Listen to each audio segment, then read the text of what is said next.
recording. Oh, hello. So we are going on vacation, if you will, to the Colorado mountains because we are, well, first of all, yay, vacation, if we want to call it that. We're doing. Okay, vacation, if you want to call it that. It's a vacation. But it's actually a healing journey that is continuing for us. So we, about a year and a half, 2 years ago, discovered black toxic mold we were living in that made us all really sick. And a host of acronyms of diseases and illnesses came on to our whole family after that. And we have been trying to clear that and find our path through the healing process.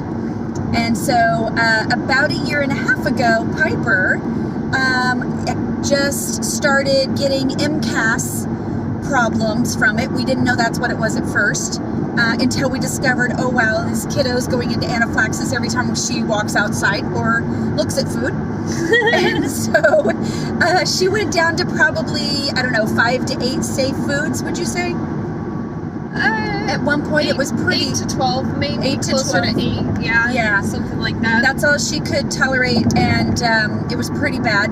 So at that point, we were looking at mold avoidance and trying to get her to Colorado. We accidentally stumbled upon the fact that because we lost our house, we lost all of our belongings, everything we owned, including all of our cars because of mold. And we had a cousin in our family who decided to graciously gift us a vehicle, and it was in Arizona, so we had to fly there to go get it and drive it back. And so she came with me to drive it back, and on the way back we were looking for places that she could tolerate so the pollen wasn't so high and she wasn't having reactions. So we discovered that the mountains of Colorado were the best. Yes. Oh my God, Pagosa Springs specifically, Definitely. by far the best. And how good both of us felt there in the mountains. And then we came back and tried to put it together so that she could literally take the car and live out of it. Just trying to do some mold avoidance and healing for the MCAS so that the histamine response wasn't so bad. But she quickly discovered how sick she was because of PANS, the brain inflammation condition, and PANDAS that turned on, and also the Bartonella possible Lyme co-infection that turned on. She just didn't have the ability to do it by herself. And we have a small business for our family. It's the only thing that keeps us going. And I was not able to leave that during that time to go with her. So thankfully, we were able to pull her out of that MCAS flare. And now, how many foods are you eating now? A year and a half later? Closer to 40 or 50 foods, which is awesome. This is huge because within reason, I can pretty much eat. I say whatever I want. I think I've adapted to make whatever I want be specific non-histamine foods. Yes. But I can't have. There are still plenty of things I can't have, like strawberries or wheat or chicken. Eggs. But I can have like potato chips and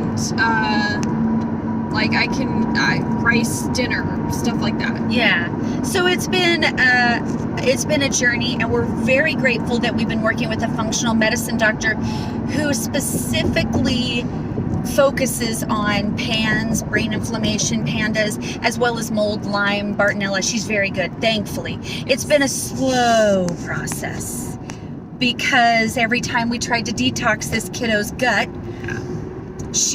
her brain would flare, like really bad, not a little. This is only one child. We have another one, her sibling, who has their own set of issues that are different, worse but different. And that kid is not able to travel still to far distances yet, but we are working through this journey. And so we're really glad to be leaving during the hot Houston humid summer time to go up to the dry mountain climate. because we really need a break from the humidity, because the humidity really makes the mold in our bodies and everything in our bodies just worse. So Piper also has, well, you tell them all the... God, everything. I have POTS, which means my heart beats faster than it should at any given time for no good reason. Just cause, and it kind of feels like you're running a marathon when you're just sitting there watching TV or just sitting there twiddling your thumbs. I have Ehlers-Danlos syndrome, which means I hyperextend. And I shouldn't be able to do that, and it causes a bunch of other problems like gut issues. And we think she's had some hypermobility since birth, but it really turned into full Ehlers-Danlos once the mold hit. Yeah. What else do you not? I have PANDAS, which is PANDAS, brain inflammation associated with strep specifically. Yep, which we did not realize that was a thing that she had as a child in childhood, in and out of, until PANS hit, and then we went, whoa, no question, and we did all the testing. We think I have endometriosis too, so that was yes, and of course hypoglycemia, hyperthyroidism, severe insomnia, which is due to a lot of these other things. Blood and iron issues, iron toxicity, as well as iron anemia at the same time. Because that makes sense, right? Anyway, so there's quite a lot there. Oh yeah. So, and that's her. For me, it's mainly the mold, which turned on Lyme that I had in the past, and probably Bartonella as well. And then it has, for a little bit, it turned on Epstein-Barr, but I've gotten that back off. And a lot of mold rash. It made my hypothyroidism way worse. I think it actually made it, honestly. And then, of course, some really bad inflammation. And I've started hypermobility issues as well, and POTS. But mine is mild compared to hers. She would just get up and walk across the room, and her heart rate would go to 180 for no reason. No, it was never that high. Oh, yes, it was when I went that one night. 183. You went to 183. When? Yeah. When did I go to 183? Last time I went to 183, I felt like I was dying. Yes, that's what I'm talking about. Yeah. Yeah, so that's happened. That's happened 2 times. Yeah. And both times, that's never just a random thing.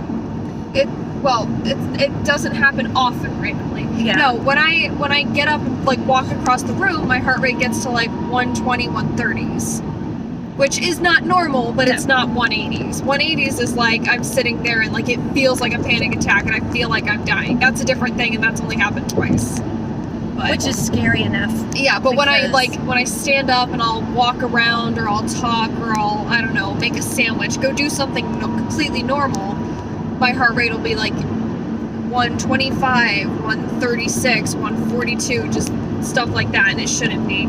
Yep. So thankfully, anyway, we are healing that, because now we've discovered some things for her that we're able to start detoxing in a very backward, sideways way, which has been amazing. But whatever it's works. helpful. It's been helping. So we realized that oxalates were an issue, and she started Chansapiedra herb, which helps get rid of oxalates, and it has made an amazing amount of progress for her. Oh my God, yes. So this is part of that healing journey, is finding what it is. So we are going to be making little blurbs. We're going to be making little blurbs along the way of our healing journey, and that's what this is all about. Oh, and side note, if you do take Chansapiedra, do it with Berber or it will hurt. Bye. Bye.